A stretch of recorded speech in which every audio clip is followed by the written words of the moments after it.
you wanted the best, you've got the best podcast. The hottest podcast in the world. The Chris Voss Show, the preeminent podcast with guests so smart you may experience serious brain bleed. The CEOs, authors, thought leaders, visionaries, and motivators. Get ready. Strap yourself in. Keep your hands, arms, and legs inside the vehicle at all times, because you're about to go on a monster education roller coaster with your brain. Now, here's your host, Chris Voss. Hi, folks. This is Voss here from thechrisvossshow.com. There you go, ladies and gentlemen. The Iron Lady sings it. That makes it official. We are live on the Chris Voss Show, and we certainly appreciate you guys being here. You know, we're having a special January. We've been doing this for 15 years. We have the most amazing guests on the show. I don't know. It seems like there's a whole mess of people who decided to check in a podcast to improve the quality of their life on New Year's resolutions. I know they're at my gym, filling my gym, which I wish they would just give up hope on that. But don't give up hope on the Chris Voss Show. Anyway, guys, we are up. This is hard to do because the show has millions of downloads, people. We are up in January this month at 2024. I should probably say for people watching this years from now, we are up 245% in downloads for the month of January. So welcome to the new our audience that's new with us. We appreciate you guys being here, and congratulations. We hope you stick around for another 15 years.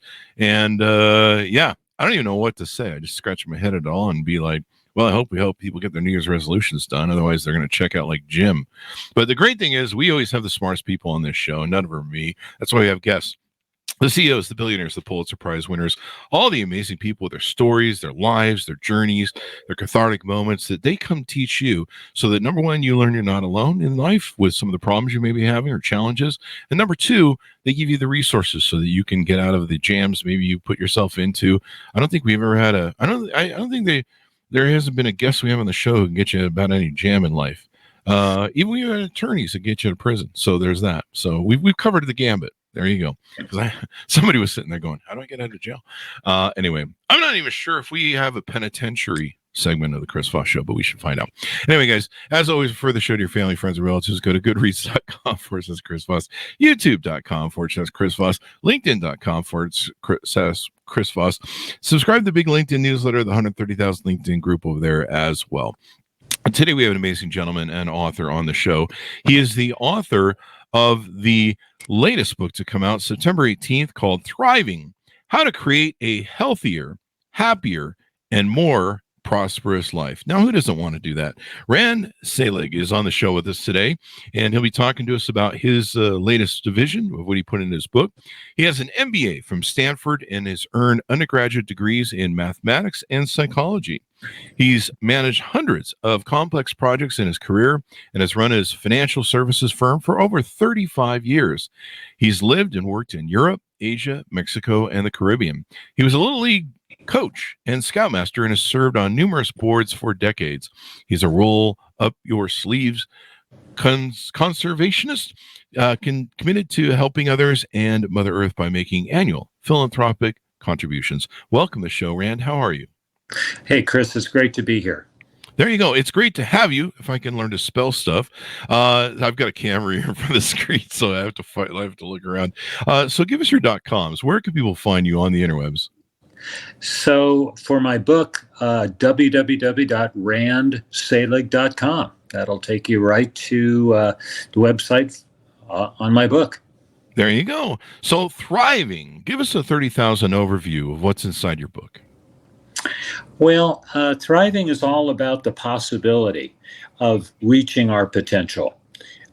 We have this power to do that. And I believe I've lived my life this way, and I believe others can too. I can design my own life. Mm-hmm. And in a related way, we can also be the author of our own story. The author of our own story. That's one of the things we talk about on the show. The stories are the owner's book to the manual of life. That's how we learn. That's how we learn from each other. That's how we gather our stories together and everything else. And so Thriving, why did you choose that as the title of the book? Well, I wanted it to jump off the shelf, so to speak. Mm-hmm. Thriving is a powerful word. It's not a hard word. We all use it if we speak English. So it's around, it's familiar, but it's not necessarily very accessible.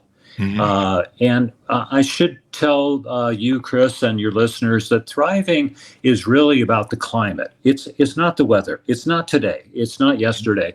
It's the longer period of time, because any given day, things could be really great or maybe not so good. There you go. And you talk about several aspects in the book we'll get to here. But give us a rundown of your life. How did you grow up? Kind of what motivated you to make some of the changes you have in life? Maybe when did you discover that you could be the architect, the author of your life?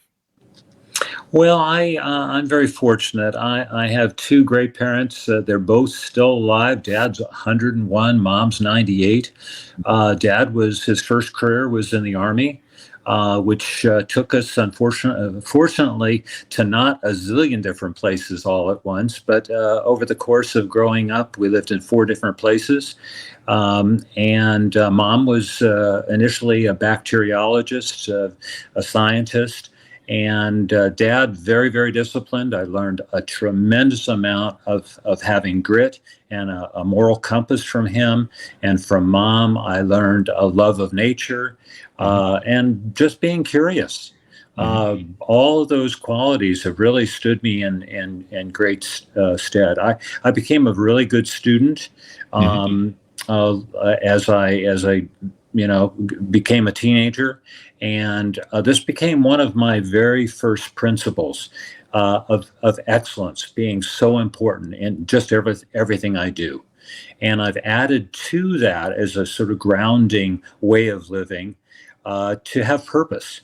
And we can talk more about that, but excellence, purpose.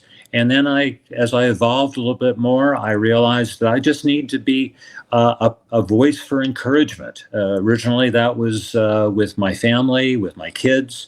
And then the last little part of the flower that's unfolding is being loved, not the romantic thing that we know about and that we see on Hollywood movies and so on, but just the act of going through day-to-day life as a kind person, as a caring person, as engaging with people, even if they're just providing a cup of coffee to you, to experience them and share with them and be that love.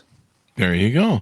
Now, you opened up the book talking about character, and I believe that's kind of the foundation of where you start building character.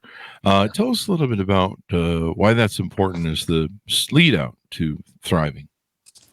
Well, character is absolutely essential for navigating forward if you're going to be on a path to thriving. Half of my book is about thriving personally, and it starts with this building character issue. And I like to share a quote, which is the leading quote from that first chapter. It's, "Life is a grindstone. It will grind you down into grains of sand, or it will polish you like a fine gem. It all depends on what you're made of." There. And you talk about basically the first section is good cards, bad cards, playing them well. Yeah. Yes, absolutely. We're all at some level in the game, and whether we like it or not. Yeah, whether we like it. Nobody gets out alive. Exactly. And, it's a metaphor. It's a metaphor when I'm talking about playing cards. But some people come to the table and are not ready to play, or they don't really know the rules very well, or they kind of want to get ahead and kind of look over the shoulder of somebody else who's playing. There's a lot of ways in which these cards come along. And we can get, good cards and we can play them well. There's lots of things that I talk about in my book, Thriving, about that. There is ways to play the cards well. But on the other hand, the harder case would be where you get not so good cards. What do you do then? And again, this is where you have to reach down into this question of character and your whole personality and learn to play them well. So you can get bad cards and play them well. That is possible too. And it really comes down to how you react to what happens to you in life, how you deal with it, how you can play the victim and be like, oh, this thing hurt me. And, it's okay to acknowledge that. But how you use that through the rest of your life, whether you use it to empower you, make you better, improve the quality of your life, whether you learn from it, et cetera, et cetera. That's one thing you talk about too in that chapter is being a lifelong learner. How important in improving the quality of your life do you think that is? Again, I think it's one of these incredibly important things, Chris. Lifelong, when I say lifelong learner, I don't mean that you every minute of the day you're reading another book or you're Googling something but it's about being curious. And curiosity plays such important dividends in so many ways in our lives. For example, if you're disagreeing with somebody, you can get yourself into a lot of frustration or maybe anger or maybe hurt that relationship because what you're hearing doesn't fit with what you're all about. But on the other hand, if you pull away, kind of like being a fly on the wall, and you say, let me be curious, why is this person saying these things? Why do they believe what they believe? Then you can be asking questions. And you don't have to weigh in with your own judgments or your own opinions. You can just say, "Hey, that's very interesting to me. Well, where did you learn that? Or why do you believe that?" So being a lifelong learner is really important in that regard, but it's also incredibly important in terms of learning from your own mistakes. There's so many of my clients and so many people I've known over the years who are still to this day, maybe years, decades later, lamenting about something that happened to them a long time ago. And it just in talking to them, I realized that whatever they fell into, whatever little hole in life they fell into, they really didn't learn enough about that to avoid having it happen again and put it in some kind of perspective so that they can say, hey, I'm not a bad person. And yes, I'm alive today and I'm happy to be so. Imagine carrying all that weight for all that time, a lifetime, 40, 30, 50 years. It's quite the burden. And, you can't change the past. You can't change. You can affect the future, but what you worry about is 90%. What is it, like 97% won't come true? The fears we have about the future. You just have to worry about what's here and now and how you react to it, and that's really an important part. Well, in terms of not being able to change the past, I think that we have a lot of power, and this issue of the power of choice. About how we feel and how we recapture. I was talking about being the author of our own story. We can not necessarily make it all up, but you can look at your history and decide what to emphasize, what to just sort of ignore, what's really not very important anymore. And maybe it was important 10 years ago, but now it's no longer part of your storyline. That's okay. And I think it's especially important for dealing with parents. And the tricky part is where maybe a parent has passed away and there was some unresolved issue.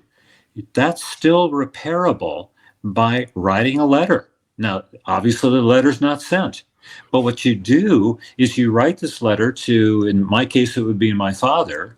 And I would say, to this sort of fictional father, it was great to have such a marvelous weekend with you. We did this, we did that, we talked about these great things. Well, I'm making that up, but I am, by writing that letter, repairing that relationship and moving on. I'm inventing, if you will, this other father. Very powerful. Very powerful. You talk about money, emotions, managing ourselves. Let's touch on a little bit of that because there's a lot you have in this book. And so let's touch on some of that if we could tease out a little bit of that. Well, I believe very firmly. I mean, my whole world for decades, since my late 20s, has been in the investment banking, the finance world. And this is, a lot of people who are just interested in money and are, well, maybe amoral. But the moral compass seems to be put aside if it's inconvenient. So I believe, and creating my own firm really, really enabled me to do this, that we can define success on our own terms.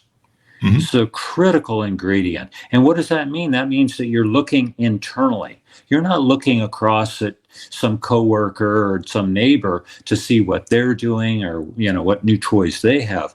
What you're looking at is your own set of important measures.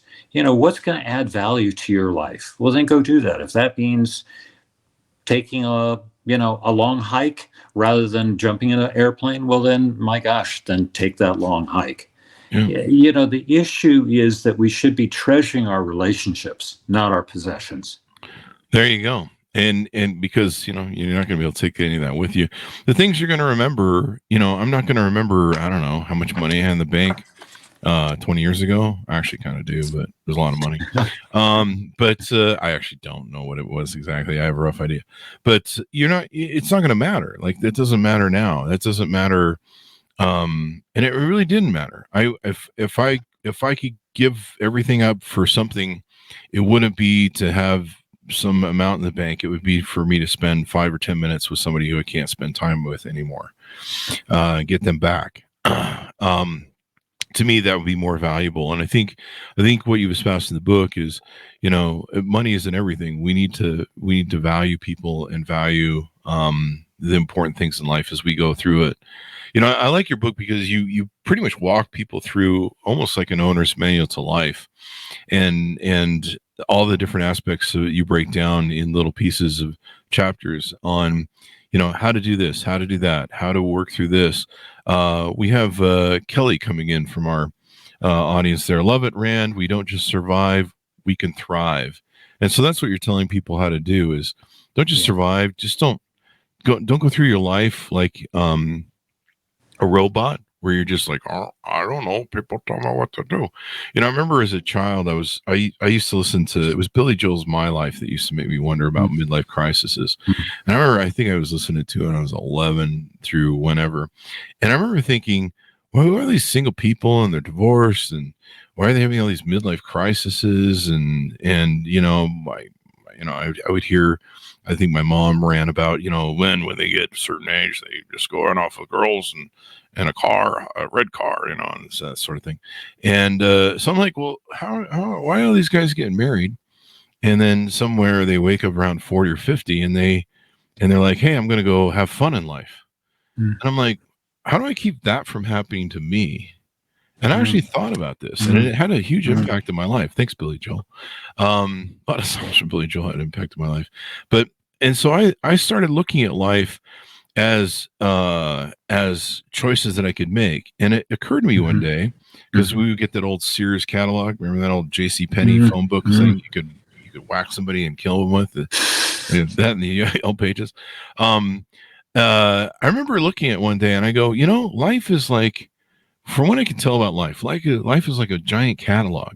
And you can choose what you want to be. You want to be an author, you go over here. You want to be a dancer for ballet, you go over here. You kind of choose things in life. You don't have to, and I was going through that crisis as a teenager because I'm like, yeah, everyone tells me I got to do this and I got to do that. I got to do this and I got to do that. And it's like, what if I don't want to do that? What if I want to go do this?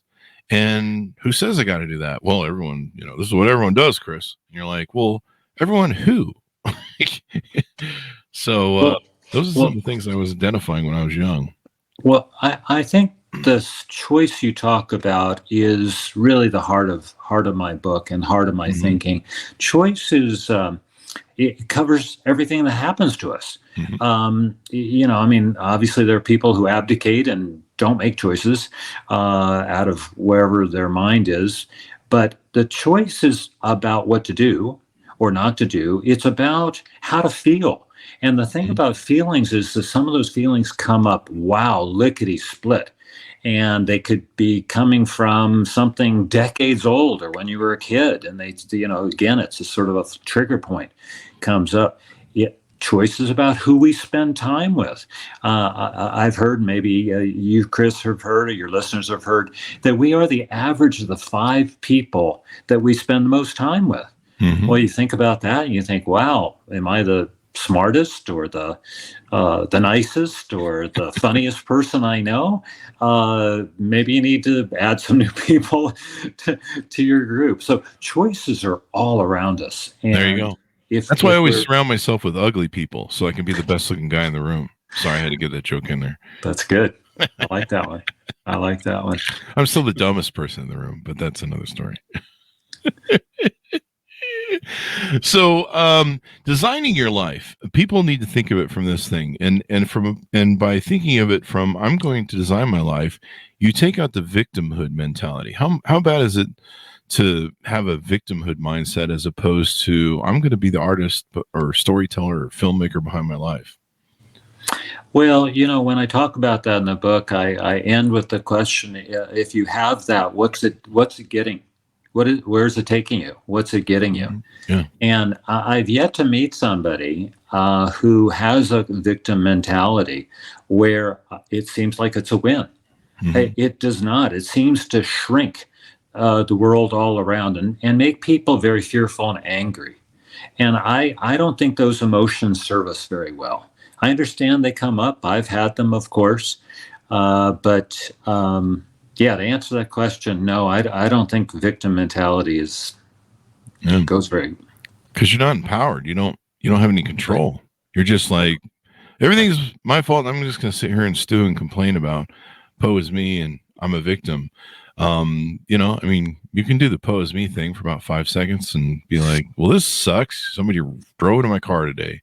But then how you take it, a lot of it, Stoicism, Marcus Aurelius, meditations, how you respond to stuff. I think Seneca covered this a lot too. But I like in your book how you break it down. You go through everything: spirituality and religion, gratitude, purpose and meaning. Let's talk about why gratitude is so important and having that in your life. Yeah. Well, I think we all know that if you have a good attitude, I think of myself as being relentlessly positive. Mm-hmm. And I there's so many qualities that I can point to about how I'm living life very consciously, intentionally, and being positive is right there in the absolute middle of it. I wake up and I'm doing a little jig. I may have a challenging day ahead of me, but I'm looking for the good qualities. If nothing else, then the day will end, and I will have gotten through it. Definitely. So attitude matters a lot. It is something that we can control. And let me just see something.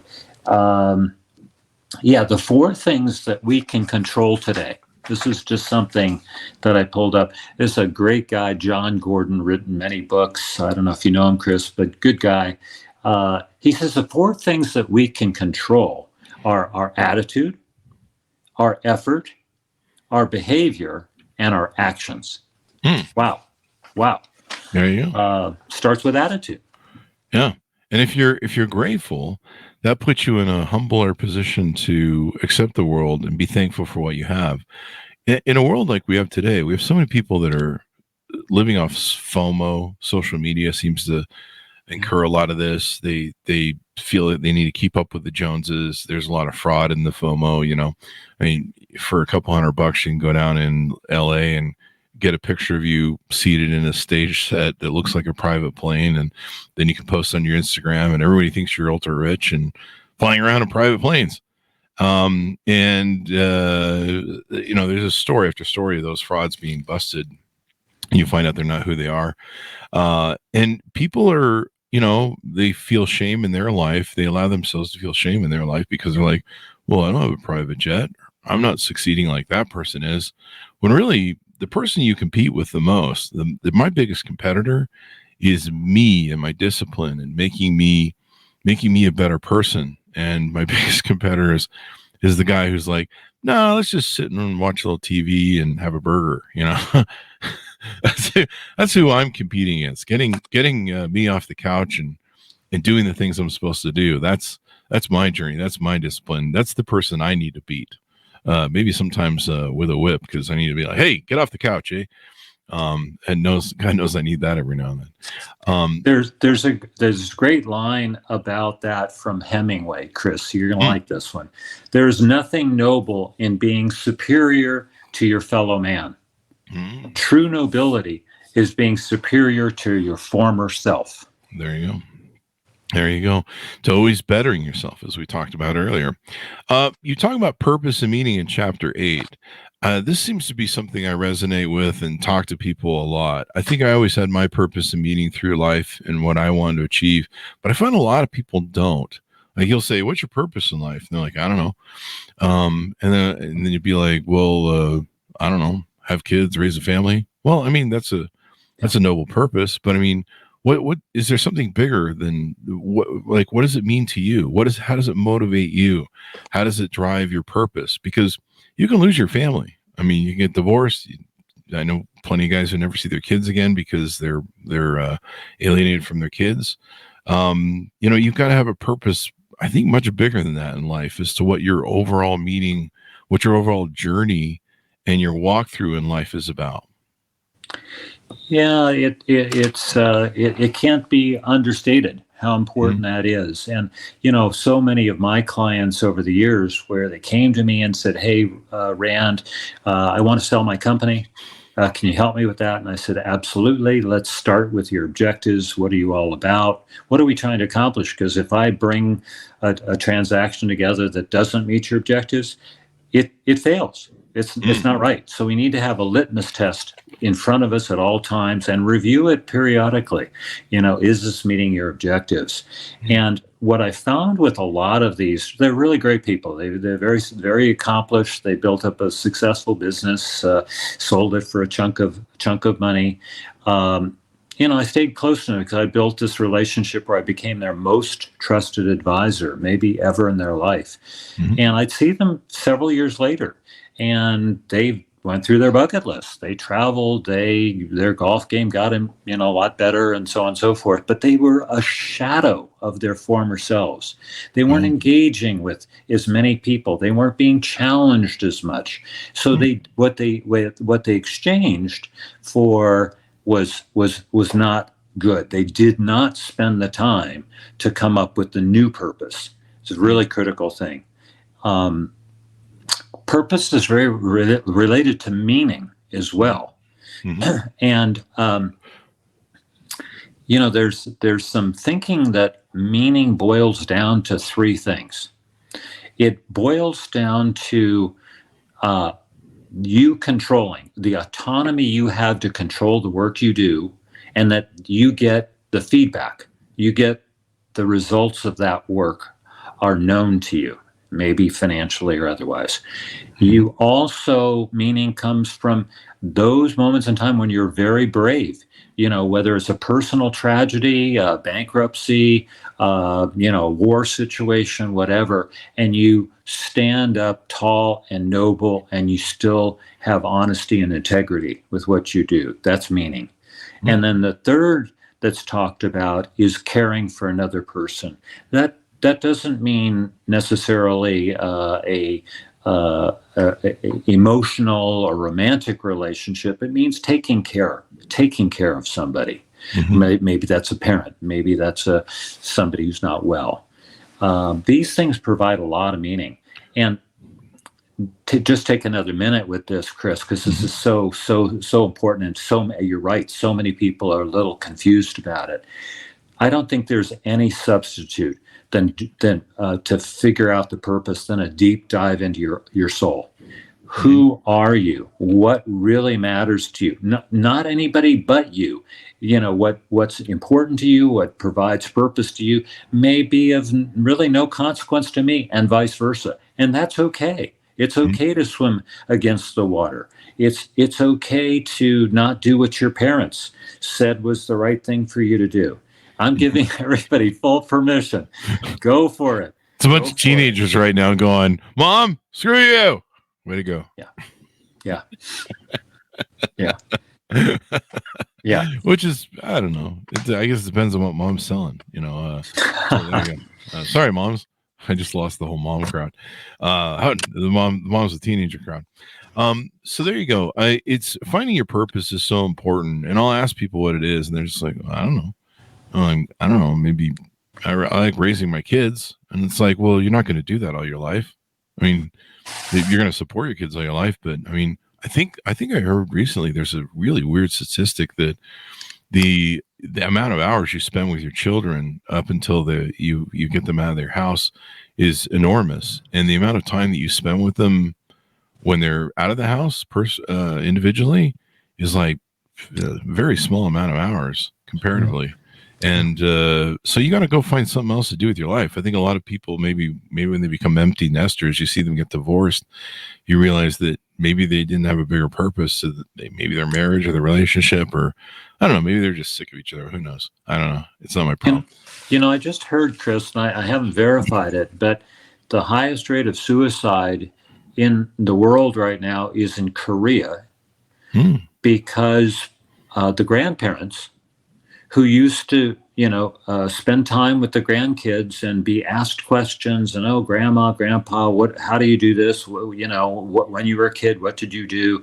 And so on. That's gone away because of the internet. And the grandkids are now going and Googling stuff, and the grandparents have like no role. And so it's a crushing moment and huge suicides. Wow. That's now is it the older people that are committing suicide because they wow, that's unfortunate. We live in an interesting world with our culture. I was talking about somebody the other day who was complaining about ageism in our culture, and they're dealing with, they've lived a lifetime where they have extraordinary skill, experience, knowledge. And I was like, yeah, a lot of people my age, I work for myself, so I never had that problem. But a lot of people that I know that work for other people, they're complaining about it too, about ageism, and over my time, I'm sure your time as a VC or working with your funds, you've seen this, but in Silicon Valley, we see a lot of young people that are put in charge of stuff, and there's a certain mindset to doing that. There's certain things to, they can see things maybe because they're younger generation, they can see outside of the box. But a lot of the times you see them run great companies that has so much potential into the ground. And you're like, why didn't you bring in some older people? Some experience. You can read some of the stories from some of my friends who've written books about the crazy alcohol parties and goof off parties and in some of these things. WeWork with the original CEO of WeWork had there's some strange ass shit going on in those companies. They really needed somebody older coming in and going, hey, this is not how we do it, kids. Let's it's not a romper room. Let's grow up and make a profit here and make this thing work. And I'm not saying there's anything wrong with younger people, but it helps have the balance, that equilibrium, and finding your place. So yeah, that's what I think about that. Well, I related to that is something that I also have done a lot of thinking about and have talked to a lot of people about, and it's in my book in a number of places, is what's involved with aging well. Mm-hmm. You talk about ageism. It's just all over this. And I think for me, it boils down to four things. One, having friends of all ages. Most folks have friends plus or minus 5 years of their age. Mm-hmm. Well, so having somebody's half your age or 20 years older than you, that's a whole new thing. And it takes a whole different kind of person to be with them, to listen, to ask questions, and so on. Yeah. A second thing is what we talked about before, this being curious and being a lifelong learner. Huge thing of aging well. Being grateful, again, something that you were talking about, Chris. So many of our struggles are because we aren't really seeing the whole story. Mm. A bad day followed by a nice weekend. Well, I had a bad day. Well, no, you had a bad day and a nice weekend. So, there's a great quote that goes like, the struggle ends when gratitude begins. There you go. That's why I hang out. You say you should hang out with a spectrum of young people and old people. I try and do that. So what I do is I go down to the preschools and I hang out there and I say to the preschoolers, hey, what do you think about Bitcoin like 20 years from now? Because you're gonna be 20 years. What sort of bet you think? What should I do? Here's some stocks that might be good. Some EV cars. What do you think about this? Should I do that? So that's what I try and do. I try and tap into those young kids, and mostly they're just eating sand and looking at me funny, but every now and then one's like, yeah, buy Bitcoin. So I don't know. I'm just going with that. Don't Yeah, do that. yeah, Don't do yeah. that. I think Yeah, I ate a that's lot good. of sand, and I just lost the whole preschool crowd too. Sorry, 2 of them just left. But not all preschoolers eat sand. I just want to make that clear. It was just Ah, me early when I was a kid. And you talk about that in your book. I suppose I should bring this up. I'm 56 today. It's my birthday today. So oh, congratulations. yeah, well, yeah, and to what I started to dodge what I was going to speak to, and then realized I should shut up again. When I turned 50, I made this pose me post, and I write a lot of tongue in cheek and comedy stuff on my Facebook, so I wrote some kind of tongue in cheek sort of, woe is me, everything hurts, it's 50 years old. And I remember people were, slinging the stuff around with me, and somebody wrote me and they hit me like a ton of bricks, and they go, Chris, there's a lot of people who would really have loved to make it to 50. So maybe you should just sit down, shut up, Wow. and realize and cherish what a moment is, the fact that you get there.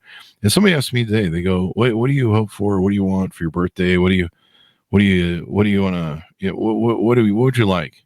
I'm like, you know what? I like world peace. I like to have the song Imagine be fulfilled. I'd like to, but I just like to also have health and happiness, like all of us, not just me, all of us. So if we can work on that, maybe end a couple wars, that'd be good too. Come to think of it. Yeah. But so you talk about in the book about aging well, with soul is how you call it, evolving, aging with soul. So I already sold my soul to the devil. That's how I got this podcast. But how can people like me evolve and age better? Yeah. Well, again, a lot of people are shocked when I say this, but I am an introvert. I'm a very social person, but also technically an introvert, which means I do a lot of thinking. I like to be by myself, and I don't go into a meeting without having an agenda, which I share ahead of time. But evolving with soul is an inner look. Evolving means that you're doing something to yourself, or responding to something that happened to you. So there are several components to that. One is becoming a better listener. Boy, that's something I've really had to work at. Because what? No, I'm just yeah, kidding. I had to be a shit there. yeah. I mean, if you think you have a bunch of stuff to say, then there's not necessarily a lot of room to listen. So being more patient, being more encouraging, and as I was talking about, being love, just how you act. It's not about your intention, it's about your actions. I think the possibility is setting aside judgment and expanding perspective, hugely important areas to evolve. Evolving also, you mentioned, having a birthday and moving on, your kids getting older. Part of what I've learned is that there are times when you just got to let go. And I like to share this little exercise, if I may. Please. So hold your fist up and hold something tight. Look at your knuckles at the top, make them white, and you're seeing your knuckles at the top. And then you say you're holding on to something that you've not been able to let go of for a long time. Something you did, something somebody did to you. Now turn your fist over, still holding very tight, and you see your knuckles again white. And then one moment, you say to yourself, wait, I'm powerful. I'm in charge here. I'm driving my own bus. I'm going to let go. And you slowly open your fingers, you wiggle your fingers and your thumb. Your hand actually starts rising because it's so much lighter. Yeah. And this is one of these evolving steps, is forgiving yourself and others and letting go. There you go. I feel better already. Those 5 people, those 5 enemies I killed and buried in the backyard, I feel so much lighter now. So there's that.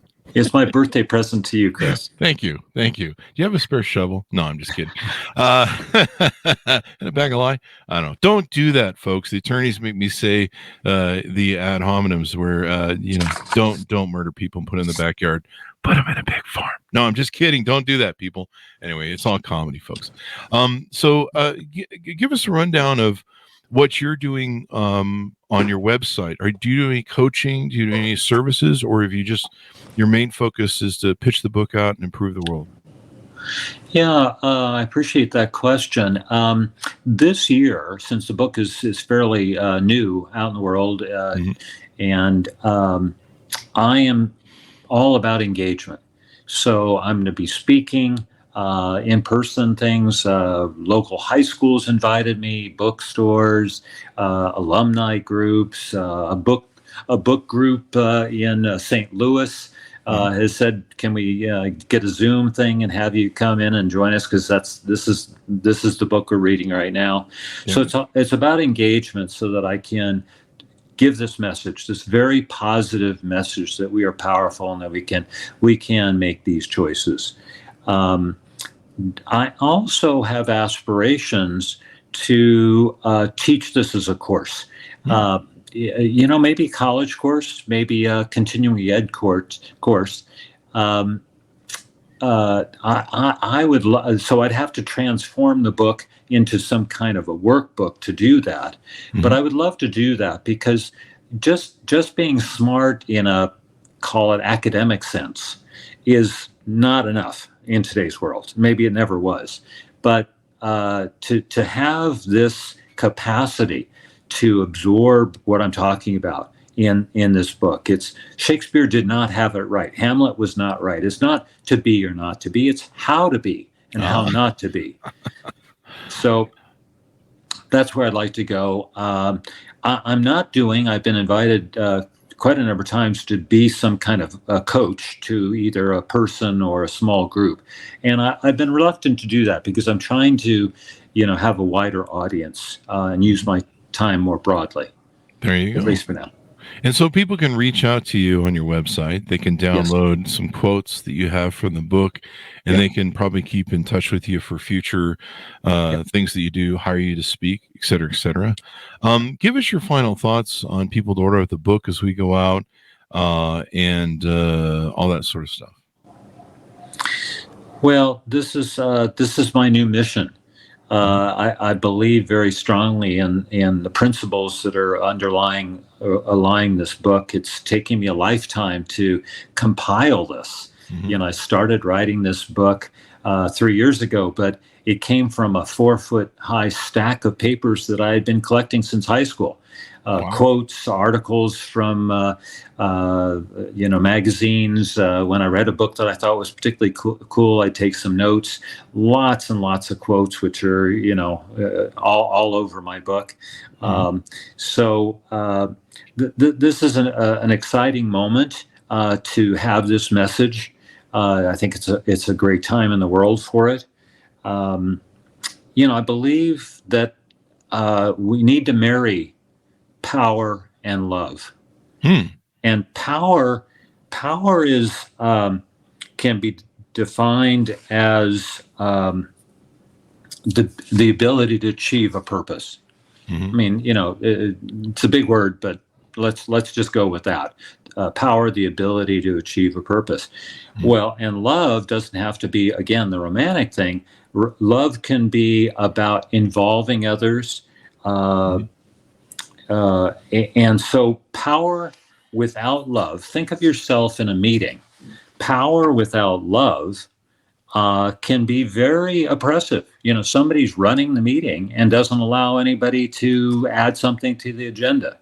And love without power can be very weak and ineffective, anemic. So we really need to walk down this road. It's kind of like walking on one leg is power, and then move to the other leg is love. And if you get more and more familiar with that, after all, what we practice, we become, then we can start moving faster, even running. And this is a cool thing too. There you go. How to thrive instead of survive, as Kelly put it earlier. So there you go. It's been an honor to have you on the show, Rand, and share your vision with us. I love the book. This is like an owner's manual to life. I mean, you've incrementally built throughout the chapters, laying a foundation and how to journey through life. And I'm excited to read it and get into it, because I always need reminders about stuff. Thou shalt not kill is usually one of them, obviously, for what's going on in my backyard, but great callback joke. But there you go. So give us your .com one more time as people go out. Thank you, Chris. It's www.randselig.com, RANDSELIG.